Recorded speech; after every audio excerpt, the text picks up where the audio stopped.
அனைவருக்கும் அன்பான வணக்கம். நீங்கள் கேட்டுக்கொண்டிருப்பது கதையலை. வாசிப்பவர் ஹேமலதா ஜெகநாத். மகாகவி பாரதியார் எழுதிய சந்திரிகையின் கதை.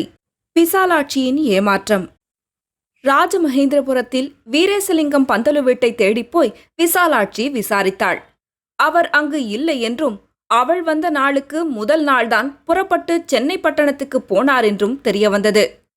சென்னை எழும்பூரில் பண்டித வீரேசலிங்கம் பந்தலு ஒரு தனி வீட்டில் தன் மனைவியுடன் வந்து தங்கியிருந்தார். விசாலாட்சி சென்னை பட்டணத்துக்கு வந்த மறுநாள் காலையில் எழும்பூரில் அவர் இருந்த வீட்டிற்கு போனாள்.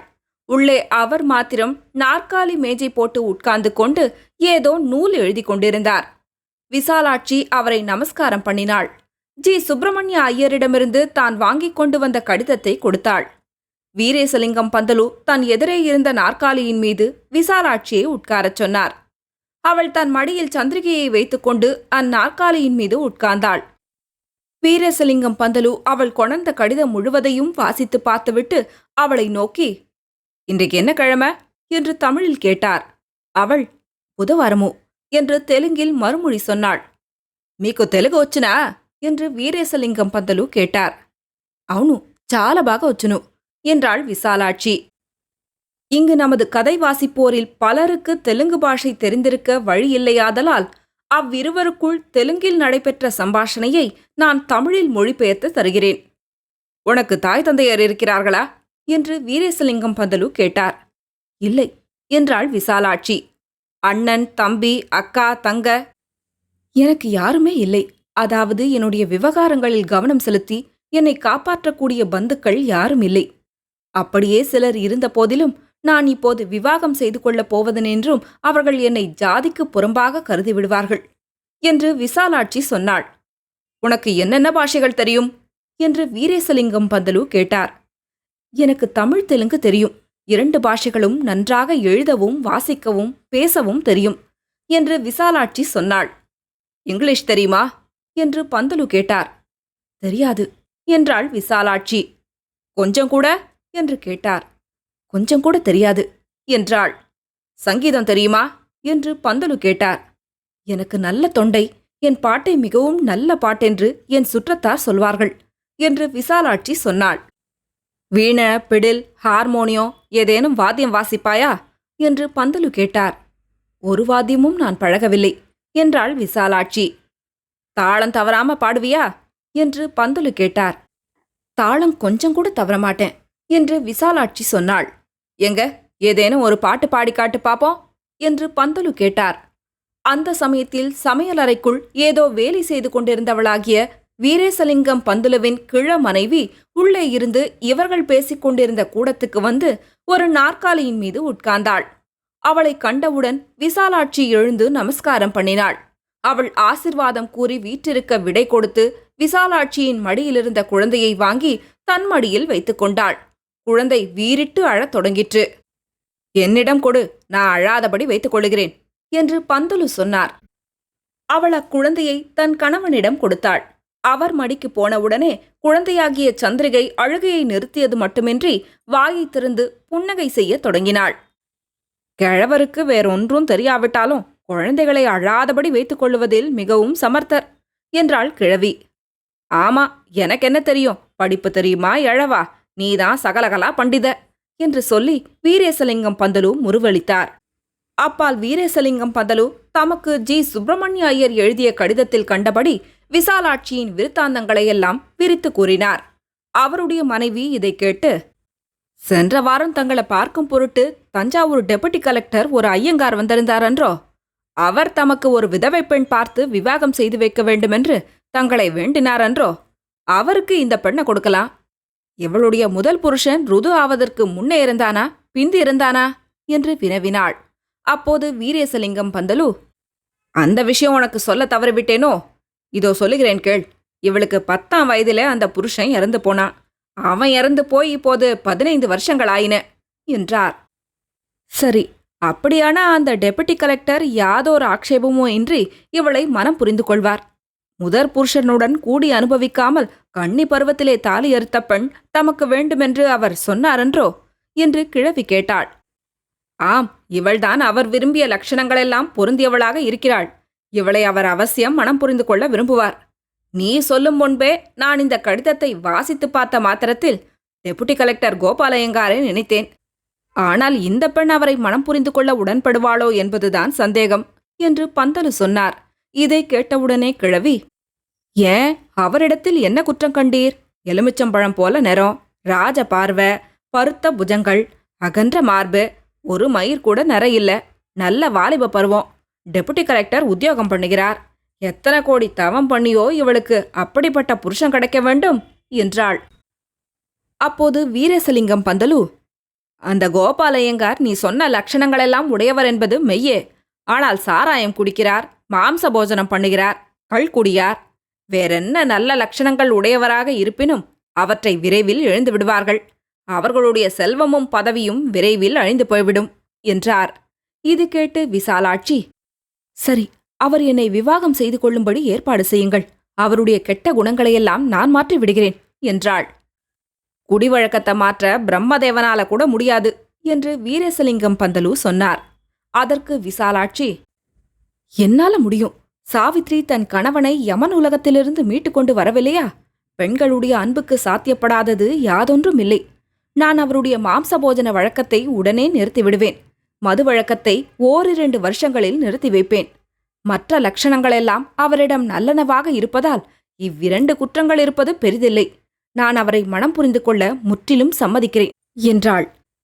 இது கேட்டு வீரேசலிங்கம் பந்தலு, சரி, பாட்டு பாடத் தெரியும் என்றாயே, ஏதேனும் கீர்த்தனம் பாடு, கேட்போம் என்றார்.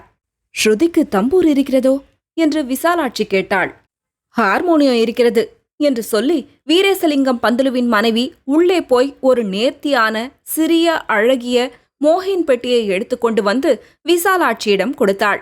பெட்டியை மடிமீது வைத்து விசாலாட்சி முதற்கட்டை ஸ்ருதி வைத்துக்கொண்டு மிகவும் சன்னமான அற்புதமான குரலில் தியாகையர் செய்த மாறுபல்கு கொன்னா லேமிரா, அதாவது மறுமொழி சொல்லாமல் இருப்பதென்னடா என்ற தெலுங்கு கீர்த்தனையை பாடினாள். கால் விரல்களினால் தாளம் போட்டாள். அப்போது அந்த வீட்டு வாசலில் ஒரு மோட்டார் வண்டி நின்ற சத்தம் கேட்டது. சேவகன் ஒருவன் ஒரு சீட்டை கொண்டு வந்து வீரேசலிங்கம் பந்தலுவிடம் கொடுத்தான்.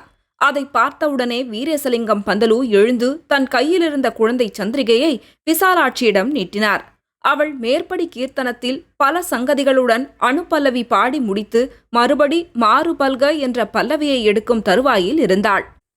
வீரேசலிங்கம் பந்தலு குழந்தையை நீட்டினவுடனே விசாலாட்சி தன் கையிலிருந்த ஹார்மோனிய பெட்டியை கீழே வைத்துவிட்டு எழுந்து நின்று குழந்தையை கையில் வாங்கிக் கொண்டாள். என்ன விசேஷம்?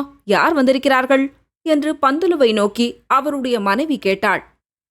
கோபாலய்யங்காரே வந்துவிட்டார், பழம் நழுவி பாலில் விழுந்தது என்று சொல்லி வீரேசலிங்கம் பந்தலு மேல் வேஷ்டியை எடுத்து போர்த்திக் கொண்டு மடமடவென்று வெளியே சென்றார். அவர் வெளியே போனவுடன் கிழவி விசாலாட்சியை நோக்கி, அவர்கள் இருவரும் வந்தா தமக்குள்ளே பேசிக் கொண்டிருப்பார்கள். நாம் சமையலறைக்கு போய்விடுவோம். இன்று பகலில் கோபாலய்யங்கார் இங்கேயே போஜனம் பண்ணுவார். அவர் பந்துலுவை பார்க்க வந்தால் ஒருவேளை ஆகாரமாவது இங்கு செய்யாமல் போவது வழக்கமில்லை. மேலும் இப்போது அவருக்கு ரஜா காலம். ஆதலால் நாம் விருந்துக்கு அழைத்தால் மறுத்து சொல்ல வேண்டிய ஹேது வராது. நீயும் இங்கேயே இரு, நாளைக்கு போகலாம். பந்துலுவுக்கும் எனக்கும் மாத்திரமென்று ஒரு ரசம், அன்னம், சட்னி, அப்பளம் பண்ணி வைக்கலாம் என்று கருதியிருந்தேன். இப்போது விருந்து வந்து விட்டது. நேற்று வாங்கி கொண்டு வந்த வெங்காயமும் புடலங்காயும் நிறைய மிஞ்சி கிடக்கின்றன. வெங்காய சாம்பார், தேங்காய் சட்னி, மைசூர் ரசம், புடலங்கா பொடித்தூவல், வடை, பாயசம் இவ்வளவும் போதும். அப்பளத்தை நிறைய பொரித்து வைப்போம். கோபாலய்யங்காருக்கு பொரித்த அப்பளத்தில் மோகம் அதிகம். சரி, நீ காலையில் ஸ்நானம் பண்ணிவிட்டு தான் வந்திருக்கிறாய். குழந்தைய வேலைக்காரியிடம் கொடுத்தா விளையாட்டு காட்டிக் கொண்டிருப்பாள். நீ கை கால் அலம்பிவிட்டு என்னுடன் சமையலுக்கு வா என்றாள். விசாலாட்சி அப்படியே சரி என்றாள். மாதர் இருவரும் சமையலறைக்குள்ளே புகுந்தனர். வேலைக்காரியும் குழந்தை சந்திரிகையும் அவ்வீட்டு கொல்லையிலிருந்த விஸ்தாரமான பூஞ்சோலையில் மர நிழலில் வீற்றிருந்த பட்சிகளின் விளையாட்டுகளையும் அற்புதமான பாட்டுக்களையும் ரசித்துக் கொண்டிருந்தனர். குழந்தை சந்திரிகைக்கு வயது இப்போது 3 தான் ஆயிற்று. எனினும் அது சிறிதேனும் கொச்சை சொற்களும் மழலை சொற்களும் இல்லாமல் அழுத்தம் திருத்தமாக வார்த்தை சொல்லும். அந்த குழந்தையின் குரல் சிறிய தங்க புல்லாங்குழலின் ஓசையைப் போன்றது. குழந்தையின் அழகோ வர்ணிக்க தரமன்று. தெய்வீக ரூபம், வனப்பின் இலக்கியம். சோலை பறவைகளெல்லாம் இக்குழந்தையின் அழகைக் கண்டு மயங்கி களி கொண்டு இதன் தலையை சுற்றி சுற்றி வட்டமிடலாயின. பலவித குருவிகளும் குயில்களும் கிளிகளும் நாகனவாய்களும் தங்களுக்கு தெரிந்த நாதங்களில் மிகவும் அழகிய நாதங்களை பொறுக்கி எடுத்து இக்குழந்தையின் முன்னே வந்து நின்றொலித்தன. வானரங்கள் தமக்கு தெரிந்த பாய்ச்சல்களிலும் நாட்டியங்களிலும் மிகவும் வியக்கத்தக்கனவற்றை இக்குழந்தைக்கு காண்பித்தன. புன்னகை செய்த மலர் சிறுவாயை சந்திரிகை மூடவே இல்லை. வானமும் சூரியனும் ஒளியும் மேகங்களும் மரங்களும் செடிகளும் கொடிகளும் மலர்களும் சுந்தர பட்சிகளும் கூடி காலை நேரத்தில் விளைவித்த அற்புத காட்சியிலும் பறவைகளின் ஒலியிலும் சந்திரிகை சொக்கி போய்விட்டாள். ஒரு சமயம் அவள் தன்னை மறந்து எழுந்து வானத்தை நோக்கி நின்று 2 கைகளையும் கொட்டிக்கொண்டு கூத்தாடுவாள். ஒரு சமயம் பட்சிகளின் ஒலிகளை அனுசரித்து தானும் கூவுவாள். இங்கனம் இருக்கையில் வேலைக்காரி குழந்தையை நோக்கி, "நீ ஒரு பாட்டு பாடு" என்றாள். "அத்தை கத்துக் கொடுத்த நந்தலாலா பாட்டு பாடலாமா?" என்று சந்திரிகை கேட்டாள். "அந்த அம்மா உனக்கு தாய் இல்லையா, அத்தையா?" என்று வேலைக்காரி கேட்டாள். அதற்கு சந்திரிகை, "என் தந்தையும் தாயும் நான் பிறந்த அன்றைக்கே செத்து போய்விட்டார்கள். இந்த சங்கதி எனக்கு அத்தை சொன்னா. நடுராத்திரி வேலையா, பூமி நடுங்கிட்டான், பேய்காற்று அடித்ததாம், சோள மழை பெய்ததாம், எங்க ஊர் முழுதும் எல்லா வீடுகளும் இடிந்து விழுந்தன. அத்தனை ஜனங்களும் செத்து போய்விட்டார்களாம். எங்கள் வீடும் இடிந்து அப்பா, தாத்தா, பாட்டி, என்னுடைய அக்காமார் 5 குழந்தைகள் ஆகிய எல்லாரும் செத்து போய்விட்டார்கள். அம்மாவும் அத்தையும் இருந்த குச்சில் மாத்திரம் இடிந்து விழவில்லை. அம்மா வயிற்றுக்குள்ள நான் இருந்தேன். அப்பால் நான் அந்த ராத்திரியிலேயே பிறந்தேன். நான் பிறந்த உடனே அம்மா செத்து போனா. இதெல்லாம் அத்தை எனக்கு சொன்னா. அது முதல் எனக்கு பசுவின் பாலும் சாதமும் கொடுத்து அத்தை தான் காப்பாத்தி கொண்டு வருகிறாள்" என்று தன் குழந்தை பாஷையில் 1/4 மணி நேரத்தில் சொல்லி முடித்தது. ஆனால் உடைந்த சொற்களும் நிறுத்தி நிறுத்தி யோசித்து யோசித்து மெல்ல மெல்ல பேசுவதும் இருந்தனவே அல்லாது பொருள் விளங்காததும் உரு சிதைந்ததும் ஆகிய குதலைச் சொல் ஒன்று கூட கிடையாது. இங்கனம் அந்த அழகிய குழந்தை பேசிக்கொண்டு வருகையில் அதன் விழிகளிலும் இதழ்களிலும் பொறி வீசி எழுந்த அன்புச் சுடரையும் அறிவுச் சுடரையும் பணிப்பெண் மிகவும் உற்று நோக்கி கவனித்துக் கொண்டு வந்தாள். அவள் அதன் அழகில் மயங்கி போய் அதனை எடுத்து மார்பரத் தழுவிக்கொண்டு முகத்தோடு முகமொற்றி முத்தமிட்டாள். அந்த சமயம் காலை 11 மணி இருக்கும். சுகமான காற்று வீசிக்கொண்டிருந்தது. அந்த பணிப்பெண் அவளை முத்தமிடும் செய்கையை இருவர் பார்த்து கொண்டு நின்றனர். அவ்விருவரில் ஒருவர் அவள் மீது காதல் கொண்டார். தொடரும். கதையலை உங்களுக்கு பிடிச்சிருந்ததுன்னா உங்க நண்பர்களோடும் உறவினர்களோடும் பகிர்ந்துக்கோங்க. நன்றி.